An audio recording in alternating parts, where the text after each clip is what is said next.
bonsoir. Dans ce numéro de Cybernétique, ce soir, nous allons parler de la cybersécurité, mais également il sera question de ce qu'on appelle la souveraineté numérique à travers Malikura Biométrie. Ben oui, pour parler de cette cybersécurité, nous avons ce soir sur le plateau de l'émission Cybernétique Aïssata Beni Traoré, elle est ingénieure en télécom. Aïssata, bonsoir. Bonsoir, monsieur Tamsir. Avec elle, tout au long de cette émission, il sera question de la définition de cybersécurité, quelle est l'alliance entre cybersécurité et cybercriminalité. Oui, 8 mars oblige, hein, parce que voilà, le samedi, c'est la journée internationale des femmes. C'est pourquoi on a invité cette dame sur le plateau de l'émission Cybernétique pour prouver que oui, les femmes sont en mesure de relever le défi dans les domaines des TIC. Il sera également question dans ce numéro de Cybernétique d'aller faire un focus sur un génie créateur malien. Oui, un génie créateur parce qu'il a d'ores et déjà à 14 ans créé son entreprise de digital. Oui, c'est un autodidacte car il est au lycée, mais voilà, il a tenu à créer son entreprise digitale. Quel est le contenu de cette entreprise-là et qui est ce dernier? Découverte avec Awa Sidibé. Il sera également question dans cette émission de ce qu'on appelle les e-impôts. E-impôts, c'est tout simplement une plateforme de la Direction nationale des impôts qui permettra aux Maliens, aux contribuables maliens de payer leurs impôts en ligne. Voilà, c'est la nouvelle donne.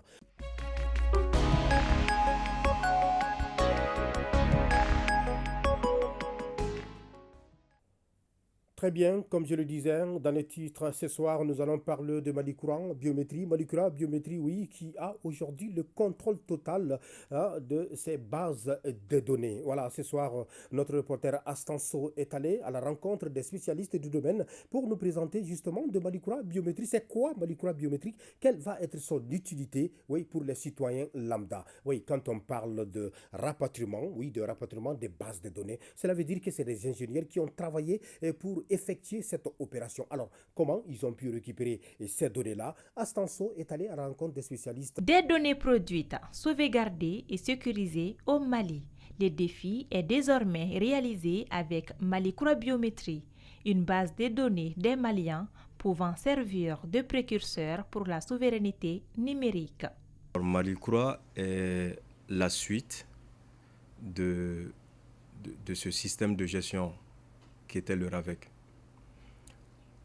Cette fois-ci, Malikura Biométrique, c'est un système de gestion informatique qui permet de gérer notre base de données population, qui a été développée ici, je dirais même dans l'enceinte même de la cour du centre de traitement des données de l'état civil.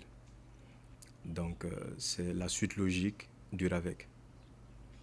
Ça va simplifier les tâches administratives et même contribuer à la sécurité, à la sûreté nationale. Vous savez, par exemple, vous l'aurez remarqué, il y a beaucoup d'opérateurs téléphoniques qui ont commencé à authentifier et à identifier leurs numéros avec le numéro NIDA.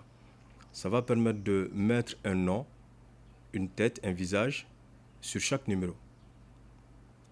Donc, vous ne pourrez plus faire l'acquisition d'un numéro de téléphone et faire ce que vous voulez faire qui va peut-être sembler à un délit ou pas. Du fait de l'interconnexion du monde à travers le digital, Malikura Biométrie offre une nouvelle voie de sécurité nationale, d'autant plus qu'elle assure l'uniformité numérique. Pour l'uniformité des données, c'est vraiment indispensable. Si vous voulez aller vers le Mali digital que tous les Maliens souhaitent et qui est même la volonté du chef de l'État, il faut cette uniformité numérique. Pourquoi? Vous ne pouvez pas être Adama Traoré dans une base et être Ousmane Koulibaly dans une autre base. Ce n'est pas possible, avec les mêmes empreintes. Et au-delà de ça, nous faisons partie d'un système. Le Mali n'est pas le seul pays au monde. Vous savez, c'est une interaction qui est là, qui est parfois directe, qui est parfois indirecte, mais il y a une interaction entre tout le monde. Donc, on est obligé de suivre le courant des choses et de se conformer également à ce qui est la norme sur le plan international. Avec une base comptabilisant plus de 20 millions de données, Malikura Biométrie assure désormais à chaque individu ou personne morale une unique identité. Quand le système constate qu'effectivement, il y a quelqu'un dans la base qui a les mêmes informations, soit alphabétiques, c'est-à-dire que le nom et le prénom sont similaires, et les informations des parents sont également similaires, le système vous envoie en investigation. Ça, c'est le premier cas. On appelle ça un hit alpha. Donc, il y a également le hit biométrique. Le hit biométrique, c'est que, par exemple, vous avez fait le RAVEC, et vous avez oublié que vous l'avez fait, ou vous avez fait le RAVEC, maintenant vous voulez changer d'identité, vous venez pour refaire une nouvelle fois le RAVEC. Vous le faites, l'agent qui est censé vous recenser ne le sait pas. Il vous recense, quand ils vont venir déverser les données en base, le système va vous bloquer. Donc ça va ramener votre ancienne identité qui est déjà en base avec la nouvelle identité que vous voulez avoir, parce que c'est les mêmes biométries. Donc là, vous serez en hit biométrique. Quant à l'obtention de la fiche descriptive, ce nouvel outil numérique rend désormais les tâches plus simples en quelques clics. Pour la fiche descriptive individuelle, disons que je veux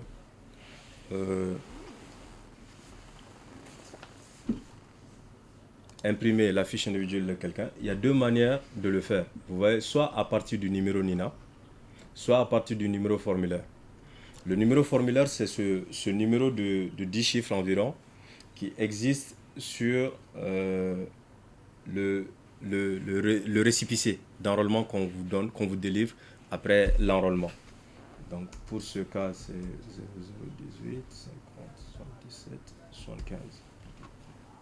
Donc ce numéro de 10 chiffres, ouais, recherche terminée avec succès. Et là, c'est les informations du propriétaire de ce numéro.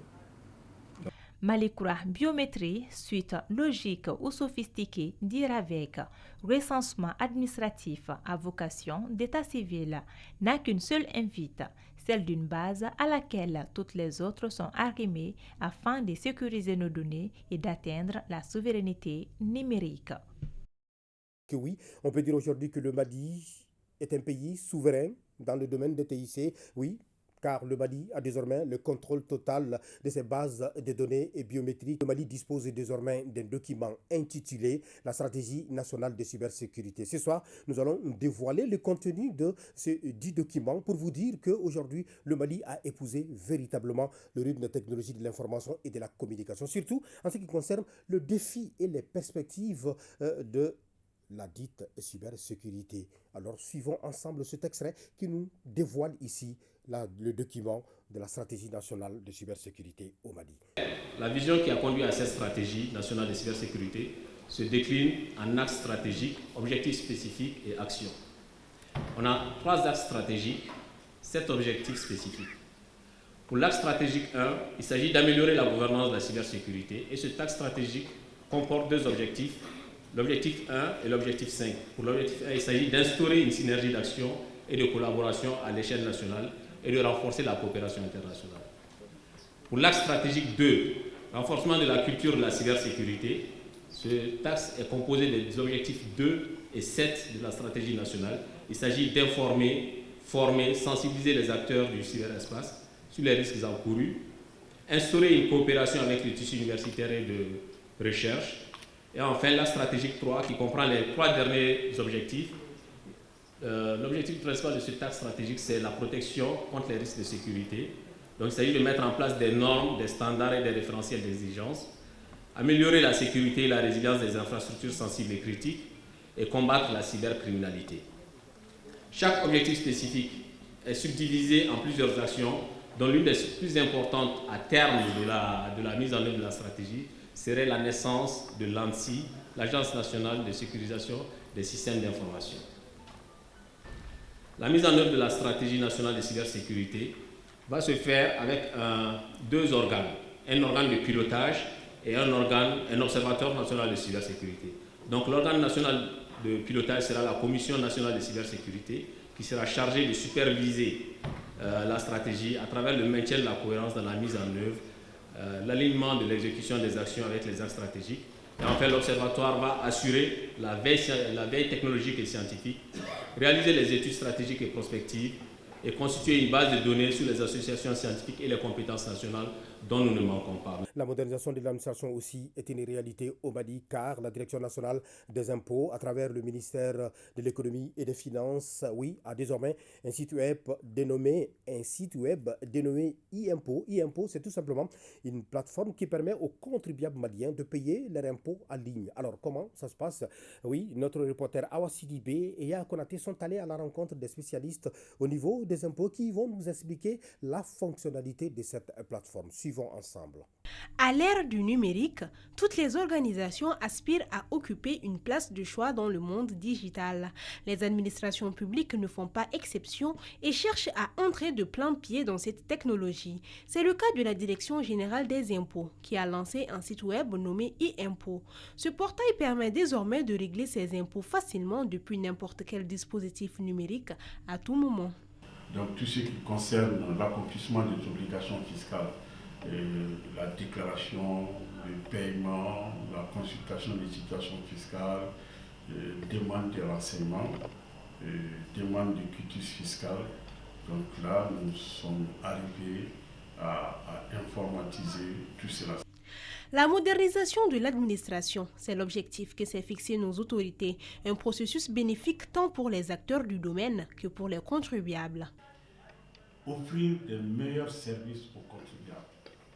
Donc, en termes de digitalisation, nous avons pensé pouvoir optimiser vraiment notre fonctionnement et par permettre aux contribuables de pouvoir déclarer, payer, en somme, accomplir toutes leurs obligations fiscales par voie électronique sans qu'il ne soit nécessaire pour eux de se déplacer vers l'administration des impôts. Il y a aussi un repère qui est là, qui consiste à intensifier l'utilisation des nouvelles technologies de communication de l'information dans le fonctionnement des administrations, notamment des administrations publiques. Ce site multifonctionnel se présente comme suit. Vous allez vous trouver sur la partie d'authentification, donc vous allez cliquer sur le truc là, mais directement dans notre application, vous ne pouvez pas directement rentrer, même si vous avez le nom d'utilisateur et le mot de passe. Vous devez aussi avoir un autre code qui vous sera envoyé à chaque connexion. Donc ce code-là, vous allez le récupérer dans votre boîte de messagerie. L'adresse ici des impôts, c'est www.dgi.gouv.ml. Une fois sur le site, ici, au niveau des services en ligne, quand il clique sur ça, ensuite sur le bouton « Comment m'inscrire », il aura accès à tous nos formulaires. Ça, c'est pour adhérer aux différents services. A, demande d'adhésion, B, demande de déclaration de compte, C, demande de compte mandataire, déclaration de compte mandataire, et ici, il y a l'autorisation des prélèvements bancaires. Ces formulaires-là que vous remplissez, vous les amenez à votre centre de gestion. Le gestionnaire prend en compte et immédiatement un email est renvoyé avec vos accréditations, c'est-à-dire le nom d'utilisateur et le mot de passe. Pour effectuer le paiement, il faut suivre ces différentes étapes. Le contribuable est sélectionné maintenant ce qu'il veut payer. Par exemple, s'il décide de payer par exemple l'IS de l'année 2023, voilà le montant ici, il suffit de cocher la case ici, dans la colonne sélectionnée. Donc ça veut dire qu'il a sélectionné cette ligne.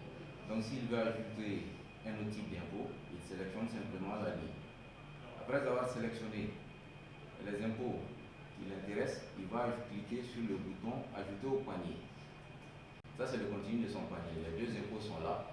Donc, ici, il y a une autre option. Il a la possibilité d'effectuer un paiement partiel. Par exemple, ici, le total lui revient à ce montant-là, à 1 707 958.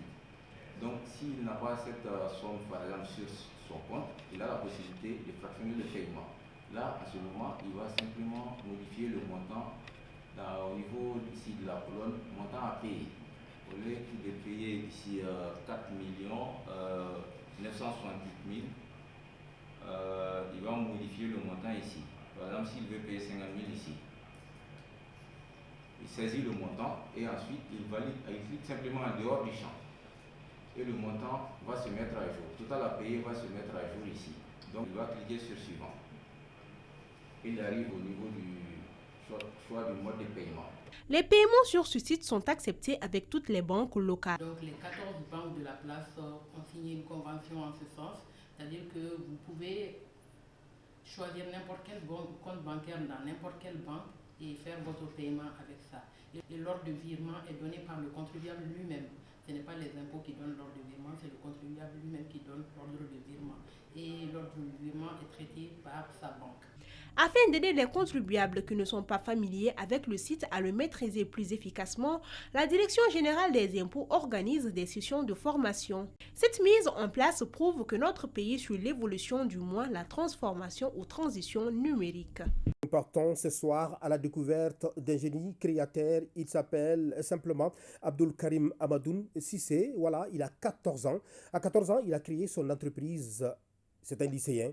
Mais qu'est-ce qui l'a poussé de créer son entreprise? Pourquoi aujourd'hui une entreprise de digital? Pourtant, il n'est pas spécialiste du domaine. Alors, d'où est venue son inspiration et qui il est? Alors, et comment il est devenu informaticien sans se rendre compte, ou voilà, par vocation ou par amour ou par accident? Ce soir, notre reporter Awa Sidibé est allé à la rencontre de ce jeune homme. Suivons ensemble.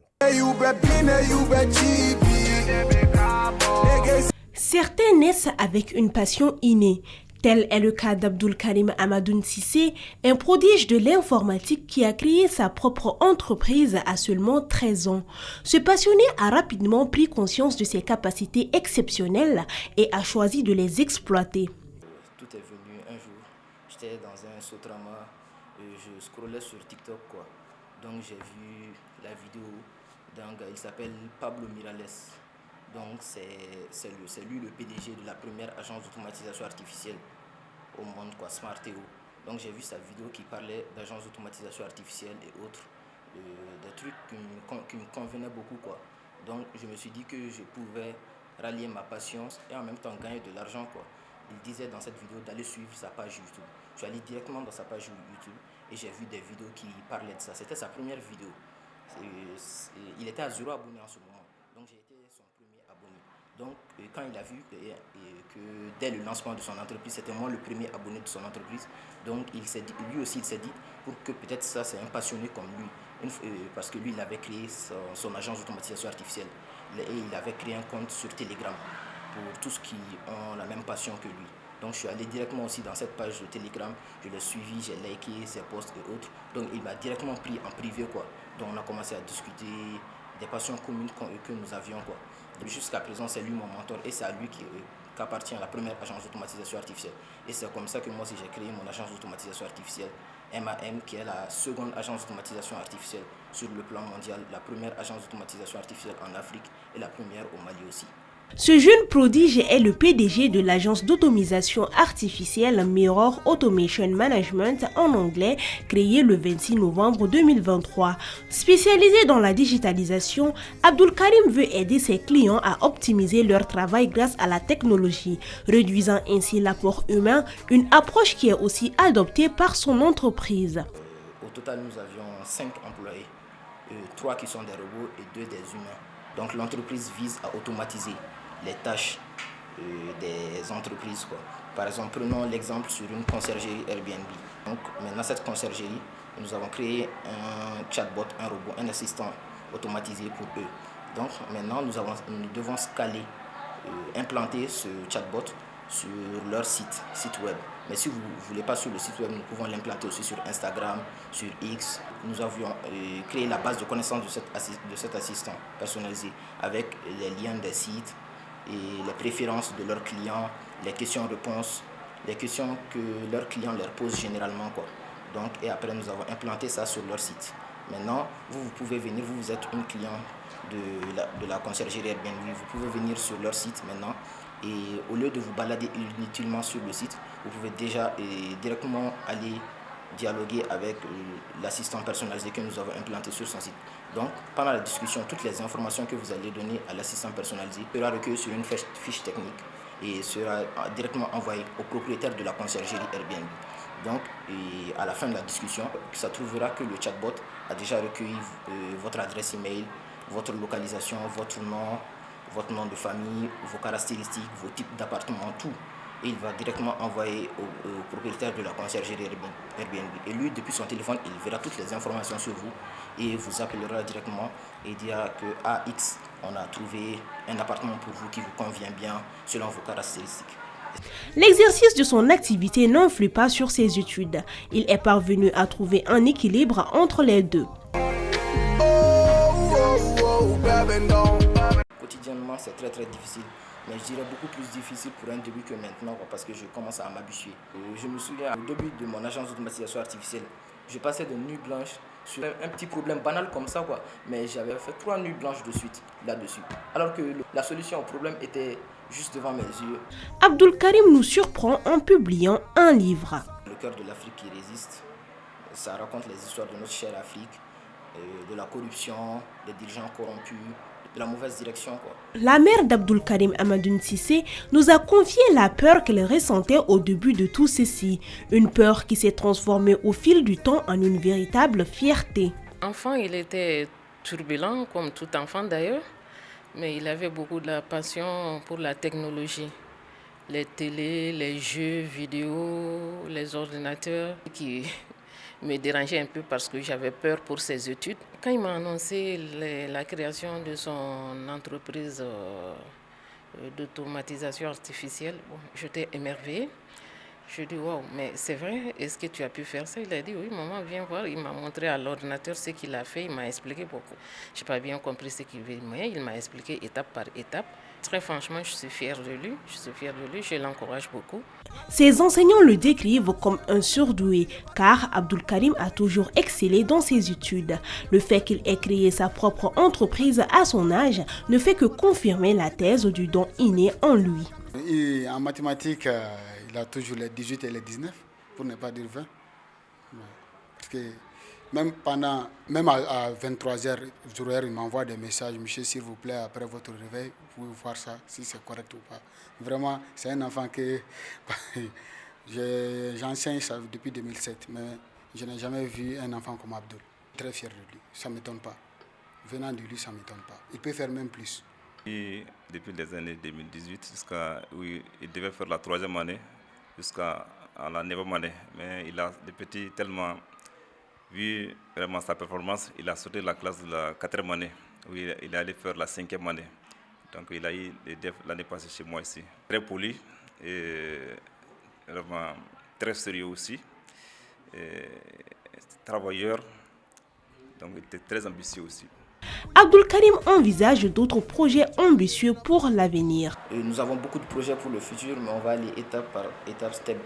Ça aussi, ça fait partie de mes projets parce que j'ai envie de créer une nouvelle entreprise qui va viser à donner des formations aux jeunes qui en ont envie, des formations sur plusieurs business, le dropshipping, les agences d'automatisation artificielle et beaucoup d'autres trucs, Ce jeune surdoué représente un modèle à suivre pour tous.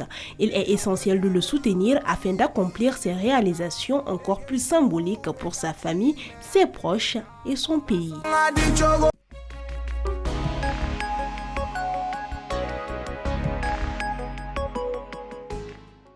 Cybersécurité, pour en parler, nous avons sur le plateau de cette émission Aïssata Beni Traoré. Oui, 8 mars oblige, une femme, oui, ingénieure en télécom.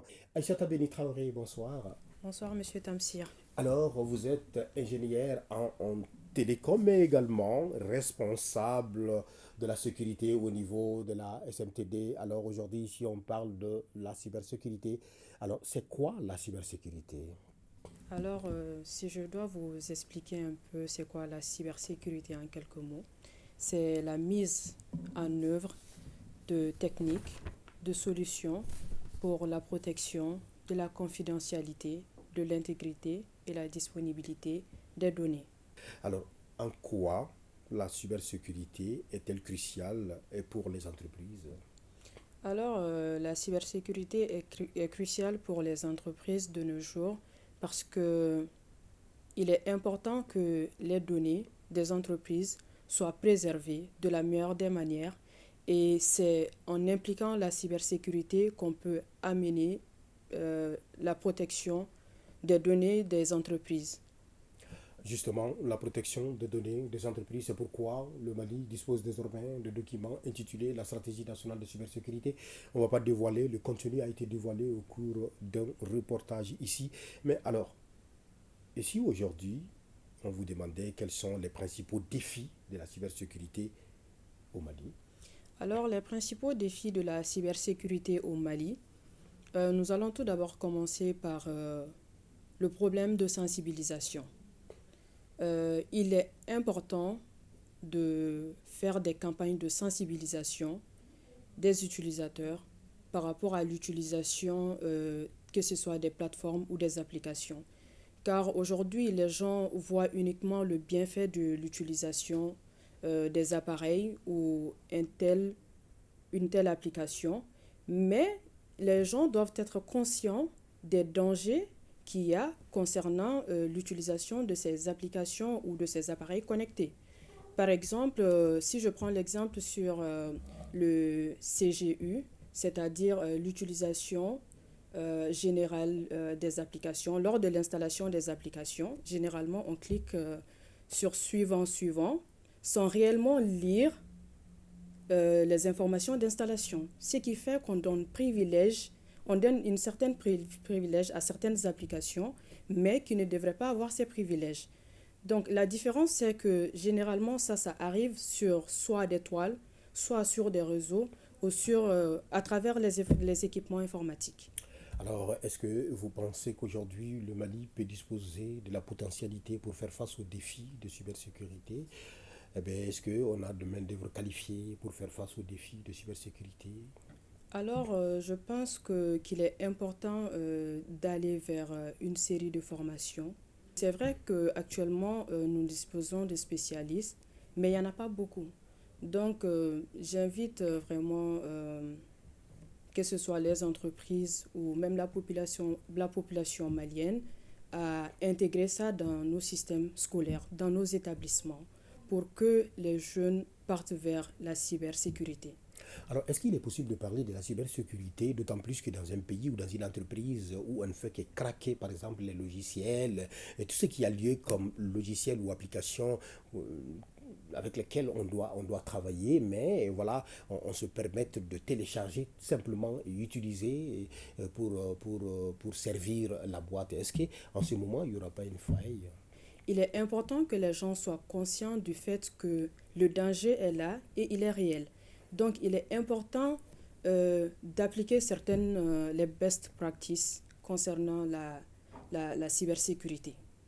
Alors, quand on entend parler de cybersécurité, ça nous fait rappeler de ce qu'on appelle la cybercriminalité, oui, parce que cybersécurité doit faire face c'est-à-dire aux conséquences de cybercriminalité. Alors, quelle est la nuance entre cybersécurité et cybercriminalité? Alors, la nuance entre la cybersécurité et la cybercriminalité, elle est très claire.